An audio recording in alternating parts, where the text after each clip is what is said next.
तरफ वो लोग हैं जो आपको बैरिकेडिंग के बाहर दिखेंगे कॉकरोचेस का मास्क फाड़ते हुए और कहेंगे कॉकरोचेस गंदगी फैला रहे हैं, तो दूसरी तरफ यहाँ वो लोग भी हैं जो कल से लगातार पानी और खाना दे रहे हैं उन तमाम लोगों को जो 40 डिग्री टेम्परेचर में जंतर मंतर पर इकट्ठे हो रहे हैं धर्मेंद्र प्रधान का इस्तीफा मांगने के लिए। तो क्या है जो आपको इस प्रोटेस्ट में खींचकर लेके आया कि आप यहाँ के लोगों को खिलाइए और पिलाइए?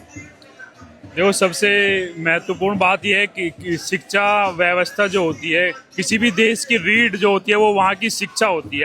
अच्छा एजुकेशन जो होता है वो उसकी रीढ़ मानी जाती है और उसी रीढ़ को तोड़ने का प्रयास किया जा रहा है। किस तरह से लाखों लाख बच्चे के नीट का पेपर लीक हुआ और उस पर उनके माइंड पर कैसा प्रेशर बना, आपने देखा 14, 15, 16 लोगों ने सुसाइड भी कर लिया है। इसीलिए हम यहाँ पर आए हैं कि भारत की शिक्षा व्यवस्था सही हो जाए। हम यहाँ बिना किसी जात और धर्म देके, बिना किसी वो कुछ देखे कि कौन कैसा इंसान है, उसकी जात क्या है, उसका धर्म क्या है, हमें इससे कोई मतलब नहीं है। हम सब एक हैं, हम सब भारतीय हैं और भारत के लिए जीते हैं, भारत के लिए मरते हैं और उसी के लिए यहाँ पर आए हैं। हम सुबह से पानी भी बांट रहे हैं, खाना भी मिल बांट के सब कर रहे हैं।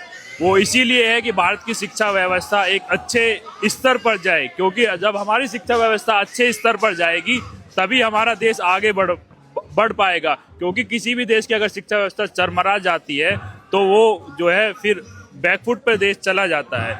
इसीलिए लाखों लाख बच्चे जो डॉक्टर बनने का सपना लेकर नीट का पेपर दिए थे, उनका पेपर लीक हो गया। ये बहुत बड़े दुर्भाग्य की बात है और एयरफोर्स को प्रयोग किया गया पेपर को लाने ले जाने के लिए। ऐसा हमने किसी भी देश में नहीं सुना कि पेपर को ले जाने के लिए एयरफोर्स का प्रयोग किया गया हो।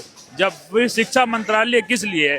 इसलिए हम सबकी सामूहिक मांग ये है कि धर्मेंद्र प्रधान इस्तीफा दो। अब आपसे संभल नहीं रहा है। देश की जो शिक्षा व्यवस्था है वो पूरी तरीके से चरमरा गई है।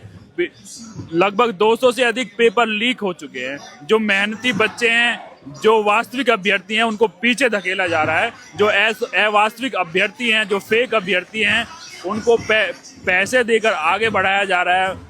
उनका पेपर लीक हो रहा है, पेपर बेचा जा रहा है। ये बहुत ही दुर्भाग्य की बात है। इसी के लिए हम सब की फिर से वही एक सामूहिक मांग है कि धर्मेंद्र प्रधान इस्तीफा दो।